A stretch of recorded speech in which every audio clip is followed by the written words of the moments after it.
ಮೇವ ಚ ಪೂರ್ಣಪ್ರಜ್ಞಸ್ಮೃತಿಯಸ್ತು ಭಗವತ್ಕಾರ್ಯಸಾಧಕಃ ಆಪಾದಮೌಲಿಪರ್ಯಂತಂ ಗುರುಣಾಂ ಆಕೃತಿಂ ಸ್ಮರೇತ್ತೇನ ವಿಘ್ನಾಃ ಪ್ರಣಶ್ಯಂತಿ ಸಿದ್ಧ್ಯಂತಿ ಚ ಮನೋರಥಾಃ. ಶ್ರೀ ಗುರುಭ್ಯೋ ನಮಃ.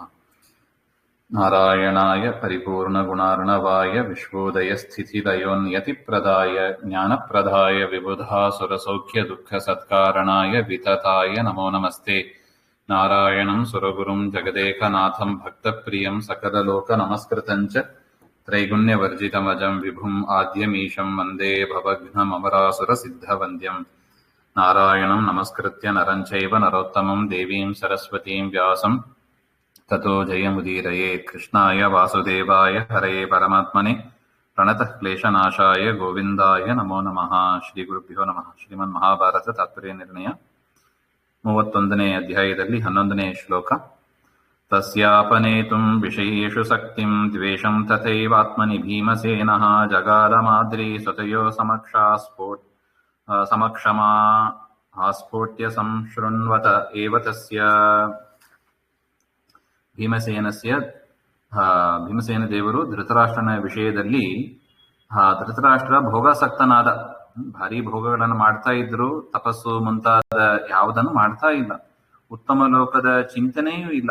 ಈ ರೀತಿಯಾಗಿ ಇರುವಾಗ ಅಷ್ಟರಿಲ್ಲದೆ ತನ್ನಲ್ಲಿ ದ್ವೇಷ, ಭೀಮನಲ್ಲಿ ದ್ವೇಷವೂ ಇದೆ. ಉಳಿದ ಪಾಂಡವರನ್ನ ಹೆಚ್ಚು ಪ್ರೀತಿ ಮಾಡ್ತಾ ಇದ್ದ ಧೃತರಾಷ್ಟ್ರ, ಆದರೆ ಭೀಮಸೇನ ದೇವರನ್ನ ಅಷ್ಟು ಪ್ರೀತಿ ಮಾಡ್ತಾ ಇಲ್ಲ. ಯಾಕೆ? ಹೇಳಿದ ಮಾತು ಕೇಳೋದು ಇಲ್ಲ ಹಾಗೆ ಅಂತ ಒಂದು ಸಿಟ್ಟು ಇತ್ತು. ಅದು ಗುಣ ಅಧಮೇಭ್ಯ ಧರ್ಮಾದಿಭ್ಯ ಸ್ವಸ್ಮಿನ್, ಯಾರಲ್ಲಿ ಗುಣ ಕಡಿಮೆ ಇದೆ, ಧರ್ಮರಾಜ ಮುಂತಾದವರಲ್ಲಿ, ಅವರಲ್ಲಿ ಪ್ರೀತಿ. ಭೀಮಸೇನ ದೇವರನ್ನ ಕಂಪೇರ್ ಮಾಡಿದಾಗ ಉಳಿದವರಲ್ಲಿ ಗುಣಮಟ್ಟ ಕಡಿಮೆ ಇದೆ, ಅವರಲ್ಲಿ ಪ್ರೀತಿ. ಆದರೆ ಭೀಮಸೇನ ದೇವರಲ್ಲಿ ಪ್ರೀತಿ ಇಲ್ಲ. ಈ ರೀತಿಯಾಗಿ ಇತ್ತು. ಅಲ್ಪ ಪ್ರೀತಿಕರಣ ರೂಪಂ ದ್ವೇಷಂ ಚ ಅಪನೇತಂ, ಇದು ಹೋಗಬೇಕು, ಹಿಂಗಾಗಬಾರದು. ಯಾರಲ್ಲಿ ಗುಣ ಜಾಸ್ತಿ ಇದೆಯೋ ಅವರಲ್ಲಿ ಪ್ರೀತಿ ಜಾಸ್ತಿ ಇರಬೇಕು. ನೋಡಿ, ಮುಖ್ಯ ಸಂದೇಶ ಇದು. ಯಾರಲ್ಲಿ ಗುಣವನ್ನು ನಾವು ಪ್ರೀತಿಸಬೇಕು. ಯಾರಲ್ಲಿ ಗುಣ ಜಾಸ್ತಿ ಇದೆಯೋ ಅವರನ್ನ ನಾವು ಪ್ರೀತಿಸಬೇಕು. ಹೆಚ್ಚು ಗುಣಗಳು ಯಾರಲ್ಲಿ ಇದೆ? ಪರಮಾತ್ಮನಲ್ಲಿ ಇದೆ, ಗುಣಪೂರ್ಣ ಸ್ವಾಮಿ. ಅದರಿಂದ ಅವನನ್ನೇ ಹೆಚ್ಚು ಪ್ರೀತಿ ಮಾಡಬೇಕು. ಧೃತರಾಷ್ಟ್ರ ನೋಡಿದರೆ ಜಾಸ್ತಿ ಗುಣವುಳ್ಳ ಭೀಮನನ್ನ ಪ್ರೀತಿ ಮಾಡ್ತಾ ಇಲ್ಲ, ಅಲ್ಪ ಗುಣವುಳ್ಳ ಯುಧಿಷ್ಠಿರಾದಿಗಳನ್ನ ಪ್ರೀತಿ ಮಾಡ್ತಾ ಇದ್ದಾನೆ. ಅದು ಸರಿಪಡಿಸಬೇಕು. ಮತ್ತು ಮಾದ್ರಿ ಸುತೆಯೋಕು ಅಂದ್ರೆ ನಕುಲ ಸಹದೇವರು ಅವರನ್ನ ಸಮಕ್ಷಂ ಪ್ರತ್ಯಕ್ಷಂ ಯಥಾ ಭವತಿ ತಥಾ ತಸ್ಯ ಧೃತರಾಷ್ಟ್ರಸ್ಯ ಆಸ್ಫೋಟ್ಯ ತಾಡಯಿತ್ವ ಸ್ವಸ್ಯ ಭುಜೌ ಜಗಾದ. ಅದರಿಂದ ನಕುಲ ಸಹದೇವರು ಅವರನ್ನ ಮುಂದೆ ಮಾಡಿಕೊಂಡು, ಅಂದ್ರೆ ಅವರ ಎದುರುಗಡೆ ಭೀಮಸೇನ ದೇವರು ಏನ್ ಮಾಡಿದ್ರು? ತನ್ನ ಭುಜವನ್ನ ತಟ್ಟಿ ತೋರಿಸಿ, ಇಂಥ ಭುಜದಿಂದಲೇ ನಾನು ದುರ್ಯೋಧನಾದಿಗಳನ್ನ ಸಂಹಾರ ಮಾಡಿದೆ ಹಾಗೆ ಅಂತ ತಟ್ಟಿ ತೋರಿಸಿ, ಯಾರ ಮುಂದಗಡೆ?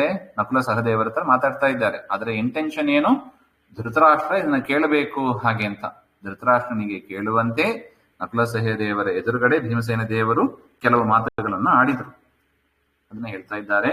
ತಾವಿಮೌ ಮೇ ಭುಜೌ ವೃತ್ತೌ ಪೀನೌ ಚಂದನ ರೂಷಿತೌ ಯಯೋರಂತರಮಾಸಾದ್ಯ ಜರಟಸ್ಯ ಸುತಾ ಹತಾಹ. ಈ ನನ್ನ ಪ್ರಸಿದ್ಧವಾದ ಏನು ಭುಜಗಳು ಇದೆ, ವರ್ತುಲಾಕಾರವಾಗಿ ಪುಷ್ಟವಾಗಿ ಚಂದನ ರೂಷಿತವು, ಶ್ರೀಚಂದನ ಲೇಪಿಸಿಕೊಂಡು ಏನಿದೆ ಈ ಭುಜ, ಈ ಭುಜದ ಮಧ್ಯದಲ್ಲೇ ಜರಟಸ್ಯ, ಈ ವೃದ್ಧನಾಗಿದ್ದಾನಲ್ಲ ಈ ಧೃತರಾಷ್ಟ್ರ, ಇವನ 100 ಜನ ಮಕ್ಕಳು ಇವರು ಮೃತರಾದರು.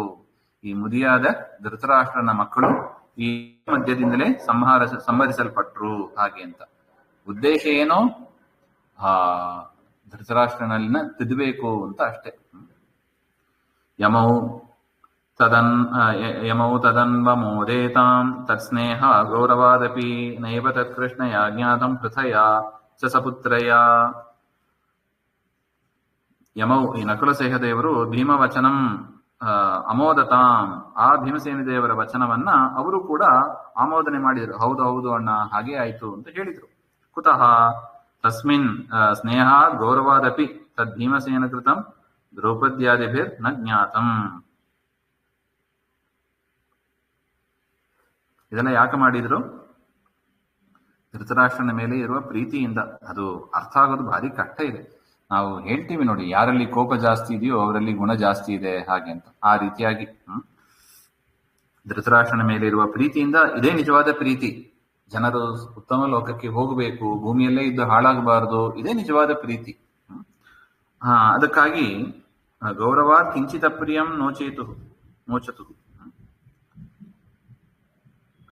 ಈ ವಿಷಯಗಳು, ಈ ಭೀಮನ ಉದ್ದೇಶ ಹೀಗಿದೆ ಹಾಗೆಂಬುದು ದ್ರೌಪದಿಗಾಗಲಿ ಕುಂತಿಗಾಗಲಿ ಯಾರಿಗೂ ಕೂಡ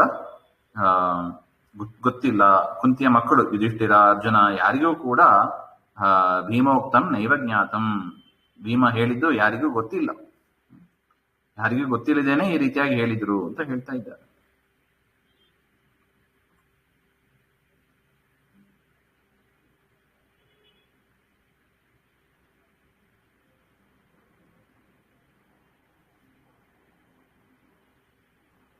ಕೃಷ್ಣ ದ್ರೌಪದಿ ದೇವಿ ಯದ್ಯಪಿ ಅಧಿಕಾರಿ, ಭೀಮಸೇನ ಯಾಕೆ ಮಾಡಿದ್ರು ಹಾಗೆಂಬುದೆಲ್ಲವೂ ಕೂಡ ಗೊತ್ತಿದೆ ಅವರಿಗೆ, ಆದರೂ ಕೂಡ ಲೋಕದೃಷ್ಟಿಯಿಂದ ಅವರಿಗೆ ಗೊತ್ತಿಲ್ಲ ಅಂತ ಹೇಳ್ತಾರೆ ಅಂತ ಅರ್ಥ. ತಚ್ಛ್ರುತ್ವೋತ್ಪನ್ನ ನಿರ್ವೇದಂ ಕ್ಷತ್ತಾ ಜ್ಯೇಷ್ಠಸ್ಯ ವರ್ಧಯನ್ ಉವಾಚ ಜೀವಿತಾಶಾತೆ ನನು ರಾಜನ್ ಗರೀಯಸಿ. ಆ ಭೀಮನ ಮಾತನ್ನು ಕೇಳಿ ಜ್ಯೇಷ್ಠ ಭ್ರಾತು ಧೃತರಾಷ್ಟ್ರನ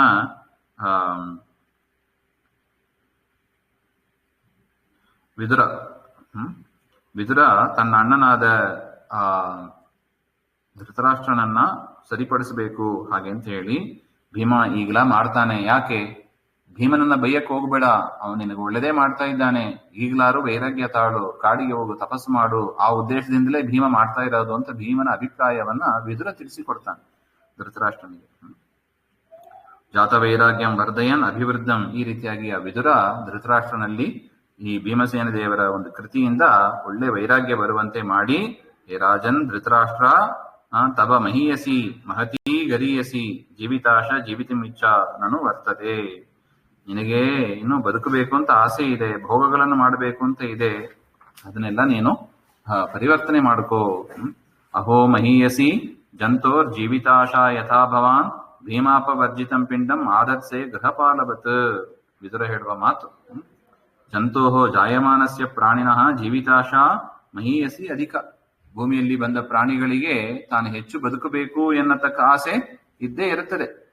ದೀರ್ಘಕಾಲ ಬದುಕಬೇಕು, ಸಾಯಲೇಬಾರದು, ಈ ಆಸೆ ಇದ್ದೇ ಇರುತ್ತದೆ. ಇದು ಆಶ್ಚರ್ಯವೇ. ಭವಾನ್ ಯಯಾ ಜೀವಿತಾಶಯ ಭೀಮಾಪವರ್ಜಿತಂ ಭೀಮೇನ ಅಪವರ್ಜಿತಂ ಅಪಹಸ್ತೇನ ದತ್ತಂ. ಭೀಮಸೇನ ದೇವರ ಅಪಹಾಸ ಮಾಡಿಕೊಟ್ಟ, ಅನಾದರ ಮಾಡಿಕೊಟ್ಟ ಆ ಪಿಂಡಂ ಅಂದ್ರೆ ಅನ್ನವನ್ನ ಗೃಹಪಾಲವತ್ ಒಂದು ನಾಯಿಯಂತೆ ನೀ ತಿಂತಾ ಇದ್ದೀಯಾ. ಆ ಉದಾಹರಣೆ ಕೊಡ್ತಾ ಇದ್ದಾರೆ ವಿದುರ. ನಾಯಿಯಂತೆ ಭೀಮಸೇನ ದೇವರು ಹಾಕಿದ್ದನ್ನ ನೀನ್ ತಿಂತಾ ಇದ್ದೀಯಾ, ಅದರಿಂದ ಈಗಲಾರು ವೈರಾಗ್ಯ ತಾಳು ಹಾಗೆ ಅಂತ. ನಚ ಅಪರಾಧೋ ಭೀಮಸ್ಯ ಬೃಹತಃ ತ್ವಾಮಿದಂ ವಚಃ ಅಗ್ನಿರ್ ನಿಸೃಷ್ಟೋ ದತ್ತಶ್ಚ ಗುರೋದಾರಶ್ಚ ದೂಷಿತಾಃ ಹೃತಂ ಕ್ಷೇತ್ರಂ ಧನಂ ಯಸ್ಯ ಕಿಂ ಭೀಮೇನ ಕೃತಂ ತ್ವಯಿ. ಆದರೂ ಕೂಡ ತ್ವಾಂ ಪ್ರತಿ ಇದಂ, ನಿನ್ನನ್ನು ಕುರಿತು ಭೀಮ ಏನು ಹೇಳಿದ ಮಾತು ಅದು ಭೀಮಸ್ಯ ಅಪರಾಧ ನ, ಇದು ಭೀಮನ ಅಪರಾಧವೇ ಆಗಲಿಲ್ಲ. ಯಾಕೆ ಅಂದ್ರೆ ಯಸ್ಯ ಭೀಮಸ್ಯ ಅಗ್ನಿ, ಆ ಭೀಮಸೇನ ದೇವರ ಅಗ್ನಿ ಏನಾಗಿದೆ ನೀನೇ ಮಾಡಿದ್ದು. ಅದು ಲಾಕ್ಷಾಗೃಹೇ ಸ್ಥಾಪಿತ್ವ, ಲಾಕ್ಷಾಗೃಹದಿಂದ ಶುರು ಮಾಡಿ ಅಂದ್ರೆ ಅರಗು ಮಾಳಿಗೆಯಿಂದ ಶುರು ಮಾಡಿ ಅವರಿಗೆ ಕಾಲಕೂಟ ವಿಷವನ್ನು ಕೊಟ್ಟು, ಸೂದ ಮುಖೇನ ಅಡಿಗೆಯವರ ಮುಖದಿಂದ ಅಡಿಗೆಯಲ್ಲಿ ವಿಷವನ್ನೆಲ್ಲ ಕೊಟ್ಟು, ದ್ರೌಪದಿಯ ಮಾನಭಂಗ ಮಾಡಿ, ಏನೇನೆಲ್ಲ ಮಾಡಬೇಕು ಎಲ್ಲಾ ಅಪರಾಧಗಳನ್ನ ನಿನ್ನ ಮಕ್ಕಳು ಮಾಡಿದ್ದಾರೆ.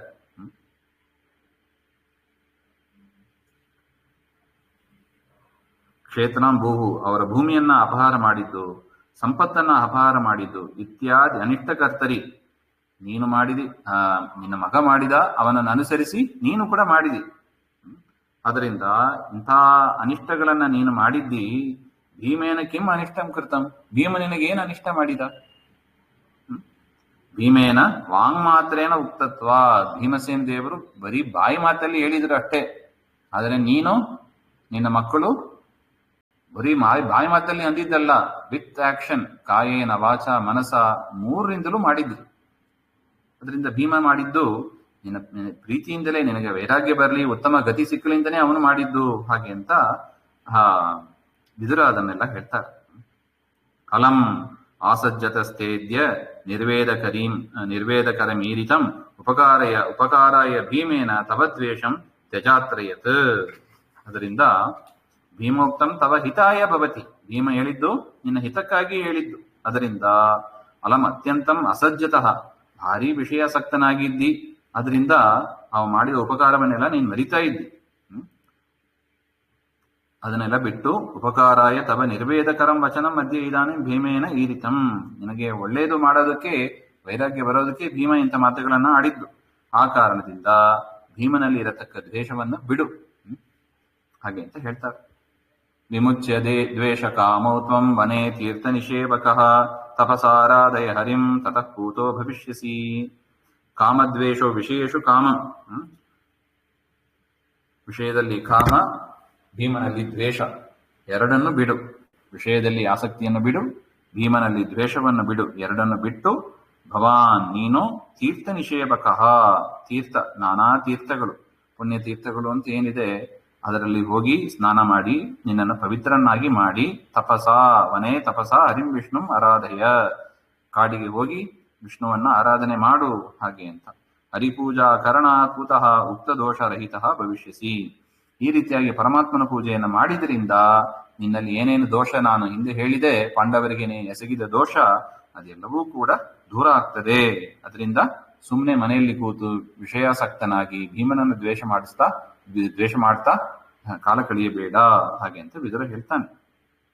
ಇತ್ಯುಕ್ತೋ ದ್ವೇಷಮುತ್ಸೃಜ್ಯ ಭೀಮೇ ನಿರ್ವೇದಮಾಗತಃ ಅನುಜ್ಞಾಂ ತಪಸೆ ಪ್ರಾಪ್ತುಂ ಉಪವಾಸ ಪರೋಭವತ್. ಈ ರೀತಿಯಾಗಿ ವಿದುರನಿಂದ ಹೇಳಿದಾಗ ಧೃತರಾಷ್ಟ್ರನಿಗೆ ಆಗ ಬುದ್ಧಿ ಬಂದು ಭೀಮನ ಮೇಲೆ ಇರುವ ದ್ವೇಷವನ್ನು ಬಿಟ್ಟು ವೈರಾಗ್ಯವನ್ನು ತಾಳಿ ತಪಶ್ಚರಣಾರ್ಥಂ ತಪಸ್ಸು ಮಾಡುವುದಕ್ಕಾಗಿ ಅನುಜ್ಞೆಯನ್ನು ಪಡೆದು ಸ್ವೀಕರ್ತು ಉಪವಾಸ ಪರಃ ನಿರಾಹಾರಸಕ್ತಃ ಅಭವತ್. ಊಟವನ್ನೇ ಬಿಟ್ಟುಬಿಟ್ಟ ಅವನು. ಹಾಗೆ ಅಂತ ಹೇಳ್ತಾರೆ. ಒಳ್ಳೆ ಜೀವ. ಅದರಿಂದಲೇ ಭೀಮಸೇನ ದೇವರು ಕೂಡ ಪರಿವರ್ತನೆ ಮಾಡಬೇಕು ಅಂತಾನೆ ಆ ರೀತಿಯಾಗಿ ಹೇಳಿದ್ದು. ಅದನ್ನು ಕೂಡ ತಿದ್ದುಕೊಂಡ ಧೃತರಾಷ್ಟ್ರನು ಕೂಡ ತಿದ್ದುಕೊಂಡು ನಿರಾಹಾರ ಸಕ್ತನ, ಇದಕ್ಕೆ ಉಪವಾಸ ಇದ್ದ ಅಂತ ಹೇಳ್ತಾರೆ. ನಮಗೆ ಅಷ್ಟೆಲ್ಲ ಮಾಡ್ಲಿಕ್ಕೆ ಆಗೋದಿಲ್ಲ. ಕನಿಷ್ಠ ಏಕಾದಶಿ ಆದರೂ ನಾವು ಉಪವಾಸವನ್ನ ಮಾಡಿ ನಾವು ಮಾಡಿದ ಪಾಪಗಳು ಎಷ್ಟು ಪಾಪ ಮಾಡಿದ್ದೀವಿ ನಮಗೆ ಗೊತ್ತು, ಅವರವರಿಗೆ ಗೊತ್ತು. ಅವರವರು ಮಾಡಿದ ಪಾಪ ಎಷ್ಟು ಬಾರಿ ದೇವರನ್ನ ಮರೆತಿದ್ದೀವಿ. ಮಹಾಪಾಪ ಅಂದ್ರೆ ಅದೇ, ದೇವರನ್ನ ಮರೆಯೋದೇ ಮಹಾಪಾಪ. ಎಷ್ಟು ಜನ್ಮಗಳಲ್ಲಿ, ಎಷ್ಟು ದಿವಸಗಳಲ್ಲಿ, ಎಷ್ಟು ಕ್ಷಣಗಳಲ್ಲಿ ದೇವರನ್ನ ಮರೆತಿದ್ದೀವಿ. ಮಹಾಪಾಪ ಅದು. ಅದರ ಮಿಕ್ಕಿದೆಲ್ಲಾ ಪಾಪವೂ ಅದಕ್ಕಿಂತ ಕೆಳಗೇನೆ ಇದೆ. ಅದರಿಂದ ಅಂತಹ ಪಾಪಗಳನ್ನೆಲ್ಲ ಬಿಟ್ಟು ಮುಕ್ತರಾಗಬೇಕಂದ್ರೆ ಉಪವಾಸ ವ್ರತಗಳನ್ನ ಮಾಡಬೇಕು. ಕಾಯಕ್ಲೇಶ ರೂಪವಾದ ಆ ಉಪವಾಸ ವ್ರತಗಳನ್ನ ಮಾಡಿ ಪ್ರಾಯಶ್ಚಿತ್ತ ಮಾಡ್ಕೋಬೇಕು. ಅದನ್ನ ಧೃತರಾಷ್ಟ್ರ ಮಾಡಿದ ಅಂತ ಹೇಳ್ತಾರೆ. ಅನಶ್ನಂತಂ ಚತುರ್ಥೇನೇ ಧೃತರಾಷ್ಟ್ರಂ ಯುಧಿಷ್ಠಿರಃ ಜ್ಞಾತ್ವಾ ಸಂಪ್ರಾರ್ಥಯಾಮಾಸ ಭೋಜನಾರ್ಥಂ ಪುನಃ ಪುನಃ. ಯುಧಿಷ್ಠಿರನು ಅಂದ್ರೆ ಧರ್ಮರಾಜ ಅನಶ್ನಂತಂ ಊಟ ಮಾಡದೇ ಇರುವ ಧೃತರಾಷ್ಟ್ರನನ್ನು ನೋಡಿ ಚತುರ್ಥೇ ದಿವಸೆ 4ನೇ ದಿವಸದಲ್ಲಿ ಜ್ಞಾತ್ವ ತಿಳಿದು ಭೋಜನಾರ್ಥಂ ಭೋಜನ ಮಾಡು ಅಂತ ಮತ್ತೆ ಮತ್ತೆ ಪ್ರಾರ್ಥನೆ ಮಾಡಿಕೊಂಡ ಅಂತ ಯುಧಿಷ್ಠಿರ. ಅನುಜ್ಞಾವನವಾಸಾಯ ತ್ವತ್ತಃ ಪ್ರಾಪ್ಯೈವ ಸರ್ವಥಾ ಭೋಕ್ಷ್ಯೇನ್ಯಥಾ ನೇತಿ ವದನ್ ಧೃತರಾಷ್ಟ್ರಶ್ರಮಾನ್ವಿತಃ ಉಪವಾಸ ಕೃಶೋ ಭಾರ್ಯಾಂ ಶಿಶ್ರಿಯೇ ಮೂರ್ಛಿತ ಕ್ಷಣಾತ್. ಉದ್ದೇಶ ಏನು? ತನ್ನನ್ನ ಕಾಡಿಗೆ ಕಳಿಸಬೇಕು ಹಾಗೆಂತ. ಯಾವಾಗ ಧೃತರಾಷ್ಟ್ರ ತಾನು ಹೋಗ್ಬೇಕು, ಕಾಡಿಗೆ ಹೋಗ್ಬೇಕು, ನನಗೆ ವೈರಾಗ್ಯ ಬಂದಿದೆ ಅಂತ ಹೇಳ್ತಾನೆ, ಯುಧಿಷ್ಠಿರ ಬಿಡ್ತಾ ಇಲ್ಲ, ಕಾಡಿಗೆ ಹೋಗ್ಬಾರ್ದು ಹಾಗೆಂತ. ವಯಸ್ಸಾದ ಕಾಲದಲ್ಲಿ ಕಾಡಿಗೆ ಹೋಗಿ ಏನ್ ಮಾಡಿದ್ರ ಅಂತ ಬಿಡೋದಿಲ್ಲ ಅಂತ, ಹೋಗದೆ ನನಗೆ ದೋಷ ಪರಿಹಾರ ಆಗೋದಿಲ್ಲ ಅಂತ ಧೃತರಾಷ್ಟ್ರ. ಅದರಿಂದ ಉಪವಾಸ ಇದ್ರು ಹಾಗೆ ಅಂತ ಹೇಳ್ತಾರೆ. ವನವಾಸಾಯ ವನೇ ನಿವಾಸಾರ್ಥಂ ತ್ವತ್ತಃ ಅನುಜ್ಞಾಂ ಪ್ರಾಪ್ಯೈವ, ನೀನು ನನಗೆ ಅನುಮತಿ ಕೊಡಬೇಕು, ಕಾಡಿಗೆ ಹೋಗು ಹಾಗೆ ಅಂತ. ಅದಕ್ಕಾಗಿ ನಾನು ಉಪವಾಸ ಇದ್ದೇನೆ ಹಾಗೆ ಅಂತ. ಸರ್ವತಾ ಸಕಲ ಪ್ರಕಾರೇಣ ಭೋಕ್ಷ್ಯ ಭೋಜನಂ ಕರಿಷ್ಯ, ನೀ ಕಾಡಿಗೆ ಬಿಡು, ನಾನು ಸರಿಯಾಗಿ ಊಟ ಮಾಡ್ತೇನೆ ಹಾಗೆ ಅಂತ. ಅನ್ಯಥಾ ನೀನು ಕಾಡಿಗೆ ಕಳಿಸಿಲ್ಲ ಹಾಗೆ ಅಂದ್ರೆ ಯಾವ ರೀತಿಯಾದ ಆಹಾರವನ್ನು ನಾನು ಊಟ ಮಾಡೋದಿಲ್ಲ. ವದನ್ ಉಪವಾಸ ಕೃಶಃ ಉಪವಾಸೇನ ಕೃಶಃ, ಉಪವಾಸದಿಂದ ಕೃಶನಾಗಿ ದೀನನಾಗಿ ಶ್ರಮಾನ್ವಿತನಾಗಿ ಧೃತರಾಷ್ಟ್ರ ಮೂರ್ಛಿತಃ ಮೂರ್ಛಾಂ ಪ್ರಾಪ್ತ, ಮೂರ್ಛೆಯಾಗಿ ಬಿದ್ದುಬಿಟ್ಟ ಅಂತ. 4 ದಿವಸ ಉಪವಾಸ ಇನ್ನೇನಾಗೋದು ಹೇಳಿ, ಮೂರ್ಛೆಯಾಗಿ ಬಿದ್ದುಬಿಟ್ಟ. ಕ್ಷಣ ಮಾತ್ರ ಭಾರ್ಯಾಂ ಗಾಂಧಾರ್ಯಂ ಶಿಶ್ರಿಯೇ, ಮೂರ್ಛೆ ಬಿದ್ದು ಕ್ಷಣಕಾಲದಲ್ಲಿ ಆ ಒಂದು ಗಾಂಧಾರಿಯ ಒಂದು ಆಶ್ರಯವನ್ನು ಪಡೆದ. ಅಂದ್ರೆ ಗಾಂಧಾರಿ ಸಪೋರ್ಟ್ ಮಾಡಿದ್ರು, ಬೀಳದಂತೆ ಸಪೋರ್ಟ್ ಮಾಡಿದ್ರು ಅಂತ ಹೇಳ್ತಾರೆ. ಶಂತಮೇನ ಕರೇಣಾಥ ಧರ್ಮಜಸ್ತಂ ಮೃದು ಸ್ಪೃಶನ್ ಶನೈಃ ಸಂಜ್ಞಾಂ ಅಗಮಯತ್ ಅಬ್ರವೀಚ ಸುದುಃಖಿತಃ.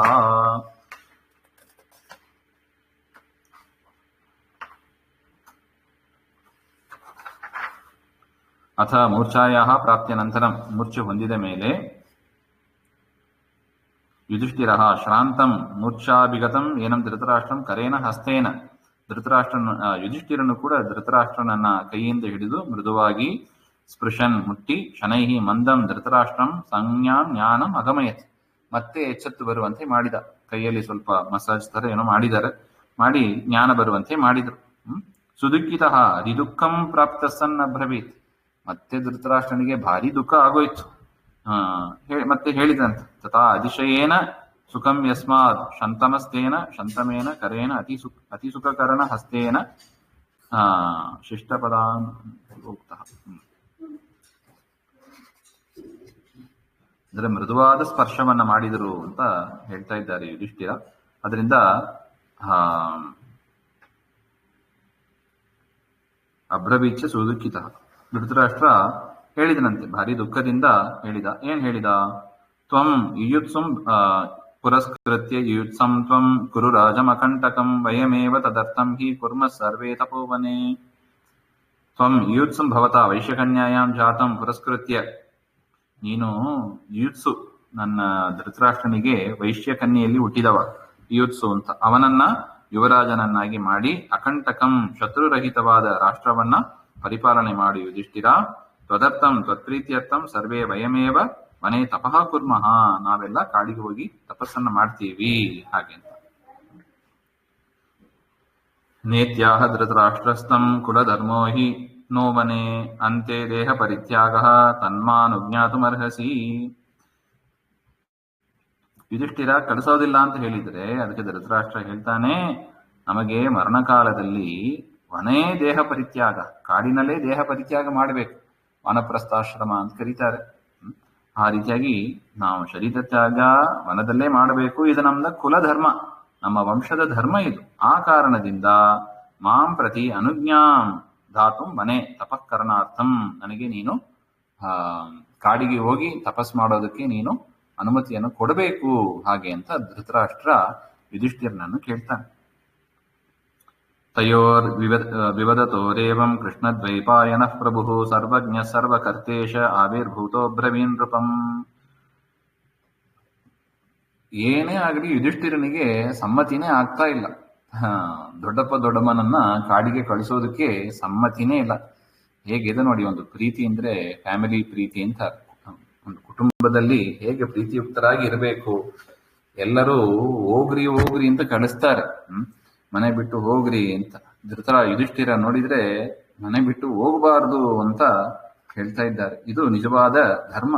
ದೊಡ್ಡವರಲ್ಲಿ ಹೇಗೆ ನಡ್ಕೋಬೇಕು ಎಂಬ ಅದನ್ನ ಮಹಾಭಾರತ ನಮಗೆ ತಿಳಿಸಿಕೊಡ್ತಾ ಇದೆ. ಇವರು ಈ ರೀತಿಯಾಗಿ ಸಂಭಾಷಣೆ ನಡೀತಾ ಇರುವಾಗ ತಯೋರ್ ವಿವಾದತೋರೇವಂ ಕೃಷ್ಣದ್ವೈಪಾಯನ ಪ್ರಭು, ಸರ್ವಸಮರ್ಥರಾದ, ಸರ್ವಜ್ಞರಾದ, ಸರ್ವಕರ್ತೃವಾದ, ಸಕಲ ಜಗತ್ಕರ್ತ ಈಶಸ್ವಾಮಿ ಸ್ವಾಮಿಯಾದ ಕೃಷ್ಣದ್ವೈಪಾಯನರು ಅಂದ್ರೆ ಶ್ರೀ ವೇದವ್ಯಾಸರು ಅಲ್ಲಿ ಪ್ರತ್ಯಕ್ಷರಾಗಿ ಧರ್ಮರಾಜನಿಗೆ ಕೆಲವು ಮಾತುಗಳನ್ನ ಹೇಳಿದರು. ತಪಸ ಅಶೇಷ ದೋಷಾನಾಂ ಕ್ಷಯಕಾಮಮಿಮಂ ನೃಪಂ ಅನುಜಾನೀಹಿ ನೈವಾಸ್ಯ ಧರ್ಮ ವಿಘ್ನಕರೋ ಭವ. ಯುಧಿಷ್ಠಿರನಿಗೆ ಹೇಳಿದರು, ಏನು? ಅಶೇಷ ದೋಷಾನಾಂ ತಪಕರಣೇನ ಕ್ಷಯಕಾಮಂ ನಾಶಂ ಅಪೇಕ್ಷಂತಂ ರಾಜಾನಂ ಪ್ರತ್ಯನುಜಾನೀಹಿ.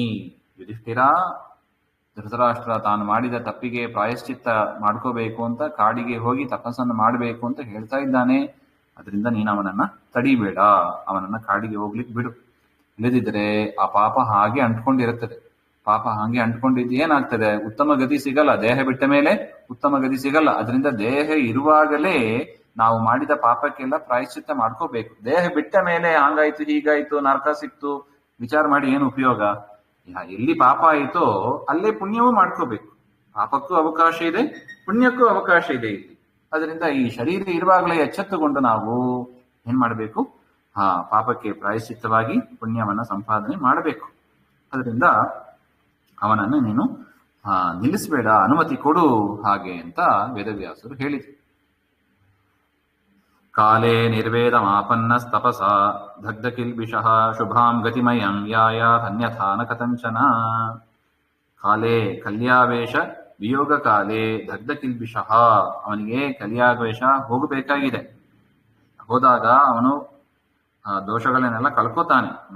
ಅದರಿಂದ ತಪೋಬಿನ ಶುಭಾಂ ಗತಿಂ ನ ಯಾಯಾತ್. ಅವನು ತಪಸ್ ಮಾಡದೇ ಹೋದರೆ ಆ ಕಲಿದೋಷ ಹೋಗೋದಿಲ್ಲ, ಹಾಗೆ ಇನ್ನು ಮಾಡ್ತಾ ಕೂತಿರ್ತಾನೆ. ಅವನಿಗೆ ಉತ್ತಮ ಗತಿಯೂ ಆಗೋದಿಲ್ಲ. ಗಂಧರ್ವ ಪದ ಪ್ರಾಪ್ತಿ, ಅವನು ಗಂಧರ್ವನಾಗಬೇಕು. ಧೃತರಾಷ್ಟ್ರಾಯನ ತರ್ಕ ಗಂಧರ್ವ, ಅವನು ಮೂಲ ರೂಪಕ್ಕೆ ಸೇರ್ಬೇಕು. ಅವನೇನಾದ್ರು ತಪಸ್ ಮಾಡದೇ ಹೋದರೆ ಅವನು ಹೀಗೆ ಹಾಳಾಗಿ ಬಿಡ್ತಾನೆ. ಅದರಿಂದ ಆ ತಪಸ್ಸಿಗೆ ನೀನು ವಿಘ್ನ ಮಾಡಬೇಡ, ತಪಸ್ ಮಾಡ್ಲಿಕ್ಕೆ ಬಿಡು ಅವನನ್ನ, ಹಾಗೆ ಅಂತ ವೇದವ್ಯಾಸರು ಹೇಳಿದರು. ಇತ್ಯುಕ್ತೋ ಧರ್ಮರಾಜ ತಮನುಜಜ್ಞೆ ಸಚಾಶಿತಃ ಶಿಕ್ಷಯಾಮಾಸ ಸದ್ಧರ್ಮ ನೀತಿಂ ಚ ವಿದುಷೇಪ್ಯಲಂ ಕೇವಲ ಸ್ನೇಹತೋ ರಾಜ್ಞೆ ಶುಶ್ರಾವ ವಿನಯಾತ್ ಸಚ. ಸಹ ಧೃತರಾಷ್ಟ್ರ ಅಶಿತಃ ಭುಕ್ತವಾನ್. ಇಷ್ಟೆಲ್ಲ ಒಪ್ಪಿಗೆ ಕೊಟ್ಟ ಮೇಲೆ ವೇದವ್ಯಾಸರು ಹೇಳಿದ ಮೇಲೆ ಮುಗೀತು. ತಮ್ ಧೃತರಾಷ್ಟ್ರಂ ಅನುಜ್ಞೆ ಆಯ್ತು ಅಂತ ಒಪ್ಪಿಗೆ ಕೊಟ್ಟ ಧೃತರಾಷ್ಟ್ರನು ಕೂಡ. ಆಗ ಧೃತರಾಷ್ಟ್ರ ಊಟವನ್ನು ಮಾಡಿದ, ಅಶುಭಕ್ಷಣೆ ಅಂತ. ಅಲಂ ಅತ್ಯಂತಂ ವಿದುಷೇಪಿ ರಾಜ್ಞೆ ಯುಧಿಷ್ಠಿರಾಯ ಕೇವಲ ಸ್ನೇಹತಃ ಸರ್ವಧರ್ಮ ನೀತಿಂಚ ಶಿಕ್ಷಯಾಮಾಸೆ. ಯುಧಿಷ್ಠಿರನಿಗೆ ಇನ್ನು ಸ್ನೇಹದಿಂದ ಅನೇಕ ಸದ್ಧರ್ಮಗಳನ್ನ, ನೀತಿಗಳನ್ನ ಶಿಕ್ಷಣೆ ಮಾಡಿದ್ರಂತೆ ಧೃತರಾಷ್ಟ್ರ. ಸಹ ಧರ್ಮಜೋಪಿ ವಿನಯಾ ನಮ್ರೀಭಾವೇನ ಶುಶ್ರಾವ. ಯುಧಿಷ್ಠಿರನು ಕೂಡ ನಮ್ರವಾಗಿ ವಿನಯದಿಂದ ಕೂಡಿದವನಾಗಿ ಧೃತರಾಷ್ಟ್ರ ಹೇಳಿದನ್ನೆಲ್ಲ ಕೇಳ್ಕೊಂಡ ಅಂತ. ಏನ್ ಹೇಳ್ಬಹುದಾಯ್ತು?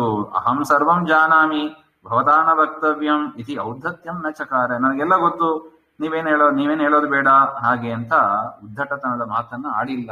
ನೋಡಿ, ಇವತ್ತು ಮನೆಗಳಲ್ಲಿ ಇಂತಹ ಮಾತುಗಳನ್ನ ಕೇಳ್ತೀವಿ ನಾವು. ನನಗೆಲ್ಲ ಗೊತ್ತು, ನೀನೇನ್ ಹೇಳೋದು ಹಾಗೆ ಅಂತ ದೊಡ್ಡವರನ್ನ ಹೇಳುವ ಒಂದು ಮಾತುಗಳು ಇರುತ್ತವೆ. ಅದು ಸರಿಯಲ್ಲ ಅಂತ ಮಹಾಭಾರತ ಹೇಳ್ತಾ ಇದೆ ನೋಡಿ. ಯುಧಿಷ್ಠಿರನಿಗೆ ಗೊತ್ತಿದ್ರೂ ಕೂಡ ತಾಳ್ಮೆಯಿಂದ ದೊಡ್ಡಪ್ಪ ಹೇಳಿದ ಮಾತು, ಧೃತರಾಷ್ಟ್ರ ಹೇಳಿದ ಮಾತು, ಅದನ್ನು ಕೇಳಿಕೊಂಡ ಹಾಗೆ ಅಂತ. ನಾನು ಧೃತರಾಷ್ಟ್ರಸ್ಯ ಸದ್ಧರ್ಮಾನಾಂ ಜ್ಞಾನಸ್ಯ ಸತ್ವೇ ಪೂರ್ವಂ ಪಾಪಾಚರಣಂ ಕಥಂ. ಅಲ್ಲ, ಧೃತರಾಷ್ಟ್ರನಿಗೆ ಅದೆಲ್ಲ ಗೊತ್ತಿದೆ ಅಂತ ಆದ ಮೇಲೆ ಮೊದಲು ಯಾಕೆ ಪಾಪ ಮಾಡಬೇಕಾಗಿತ್ತು? ಅವನಿಗೆ ಗೊತ್ತಿದೆ ಧರ್ಮ ಇಲ್ಲ, ಮತ್ತೆ ಯಾಕೆ ಪಾಪ ಮಾಡಿದ ಹಾಗೆಂದ್ರೆ ಅದಕ್ಕೆ ಹೇಳ್ತಾ ಇದ್ದಾರೆ, ದುರ್ಯೋಧನಾದಿ ದುಷ್ಟಪುತ್ರೈಹಿ ಧೃತರಾಷ್ಟ್ರ ದುರ್ಬುದ್ಧೇಹೇ ಕಲುಷಿತತ್ವೇನ. ಅದೇನಾಗಿತ್ತು, ಅವನ ಮಕ್ಕಳು ದುರ್ಯೋಧನಾದಿಗಳು ಜೊತೆಗೇ ಇದ್ದು ಅವನ ಬುದ್ಧಿಯಲ್ಲೂ ಇದ್ದು ಅವನ ಬುದ್ಧಿಯನ್ನ ಕಲುಷಿತ ಮಾಡಿದ್ರು, ದೂಷಿತ ಆಗುವಂತೆ ಮಾಡಿದರು. ಅದರಿಂದ ಅವನು ಪಾಪವನ್ನ ಮಾಡಿದ. ನಮಗೆ ಕೊಡುವ ದೊಡ್ಡ ಎಚ್ಚರ ನೋಡಿ. ಅದಕ್ಕೆ ಹೇಳಿದ್ದು, ದುಷ್ಟರ ಸಂಘ, ಕಲಿಯ ಒಂದು ಪುರಸ್ಕಾರ, ಕಲಿಯ ಜೊತೆಗೆ ವಾಸ ಮಾಡೋದು, ಇದನ್ನ ಬಿಡಬೇಕು. ಅಲ್ಲ, ನಾನು ಕಲಿಯ ಜೊತೆಗೆ ವಾಸ ಮಾಡ್ತಾ ಇಲ್ಲಲ್ಲ ಹಾಗೆ ಅಂದ್ರೆ ಯಾವಾಗ ನಾವು ಹರಿಯನ್ನ, ದೇವರನ್ನ, ಕೃಷ್ಣನನ್ನ ಮರಿತೀವಿ, ನಮ್ಮ ಜೊತೆಗೆ ಕಲಿನೇ ಬರೋದು. ಯಾವಾಗ ಕೃಷ್ಣನನ್ನ ಮರಿತೀವಿ, ಕಲಿ ಎಚ್ಚೆತ್ತುಕೊಳ್ತಾನೆ. ಒಳಗೆ ಇದ್ದಾನೆ ಅವನು, ಎಚ್ಚೆತ್ತುಕೊಳ್ತಾನೆ. ಯಾವಾಗ ಕೃಷ್ಣನ ಸ್ಮರಣೆ ಬಂತು, ಪಾಂಡವರ ಸ್ಮರಣೆ ಬಂತು, ಆಗ ಅವನು ಬೀಳ್ತಾನೆ. ಅದರಿಂದ ಸದಾ ಸರ್ವಕಾಲ ಕೃಷ್ಣನ, ಪಾಂಡವರ ಸ್ಮರಣೆ ನಮ್ಮಲ್ಲಿ ಸದಾ ಆಗ್ತಾ ಇರಬೇಕು. ಹಾಗಿದ್ರೆ ಮಾತ್ರ ಕಲಿಯನ್ನ ಬೀಳಿಸ್ಲಿಕ್ಕೆ ಸಾಧ್ಯ. ಸ್ವಲ್ಪ ಅವಕಾಶ ಕೊಟ್ಟರು ಸಾಕು. ನೋಡಿ, ಧೃತರಾಷ್ಟ್ರ ಒಳ್ಳೆ ಜೀವ, ಗಂಧರ್ವ, ಎಂಥ ಪಾಡಾಯ್ತು ನೋಡಿ. ಅದರಿಂದ ಬುದ್ಧಿ ಕಲುಷಿತವಾಯಿತು. ಈಗ ಆ ಕಲಿ ಹೋಗಿದ್ದಾನೆ. ಯಾವಾಗ ವಿದುರ ಹೇಳಿದ, ಭೀಮಸೇನ ದೇವರ ಅನುಗ್ರಹ ಆಯಿತು, ಕಲಿ ದೋಷ ಹೋಯಿತು, ಅವನು ಪರಿವರ್ತನೆ ಆಗಲಿಕ್ಕೆ ಪ್ರಾರಂಭ ಆದ. ಅಂತಹ ಸಂದರ್ಭದಲ್ಲಿ ಯುಧಿಷ್ಠಿರ ಬೇಡ ಅಂತ ಹೇಳಿದಾಗ ಅದನ್ನ ವೇದವ್ಯಾಸರು ಬಂದು ಪರಿಹಾರ ಮಾಡಿದರು. ಇಲ್ಲದಿದ್ದರೆ ಅವನಿಗೆ ಸದ್ಗತಿ ಸಿಗ್ತಾ ಇಲ್ಲ. ಇದು ಒಟ್ಟು ವಿಚಾರ. ಶ್ರುತ್ವಾ ಯುಧಿಷ್ಠಿರೋ ಭೀಮಂ ಆಹದಾತವ್ಯ ಮಧ್ಯನ ಅನುಜ್ಞಾಯ ಗೃಹಂ ಪ್ರಾಪ್ತೆ ಧರ್ಮಜೇ ವಿದುರಂ ಜನಃ ಶ್ರಾದ್ದಾಯ ವಿತ್ತಮಾಕಾಂಕ್ಷಾನ್ ಪ್ರೇಷಯಾಮಾಸ ತದ್ವಚಃ.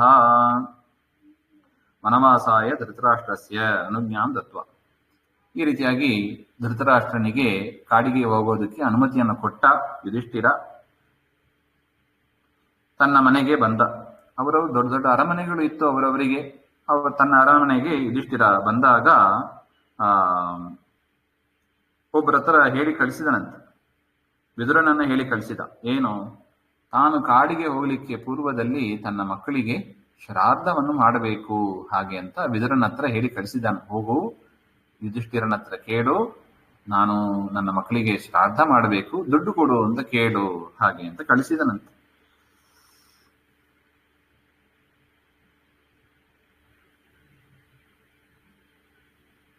ಯುಧಿಷ್ಠಿರಂ ಪ್ರತಿ ಶ್ರುತ್ವ ಯುಧಿಷ್ಠಿರೋ ಭೀಮಂ ಆಹದಾತವ್ಯಮದ್ಯನಃ ಪುತ್ರ ಪೌತ್ರಾಪ್ತ ಬಂಧೂನಾಂ ಶ್ರಾದ್ಧೇ ಚೋರ್ವಿತ್ತಮಂಜಸ. ಆಗ ವಿದುರ ಬಂದು ಕೇಳ್ತಾನೆ ಯುಧಿಷ್ಠಿರನ ಹತ್ರ, ಯುಧಿಷ್ಠಿರ, ಧೃತರಾಷ್ಟ್ರ ಕಾಡಿಗೆ ಹೋಗ್ತಾನೆ, ಶ್ರಾದ್ದ ಮಾಡಿ ಹೋಗ್ಬೇಕು ಅಂತ, ತನ್ನ ಮಕ್ಕಳಿಗೆ ಶ್ರಾದ್ದ ಮಾಡಿ ಹೋಗ್ಬೇಕು ಅಂತ ಅವನಿಗೆ ಬಯಕೆ, ಅದರಿಂದ ವಿತ್ತ ದುಡ್ಡು ಬೇಕಂತೆ ಹಾಗೆ ಅಂತ ಕೇಳಿದ. ಆಗ ಯುಧಿಷ್ಠಿರ ಹೇಳ್ತಾನೆ, ವಿದುರನ ಮಾತನ್ನು ಕೇಳಿ,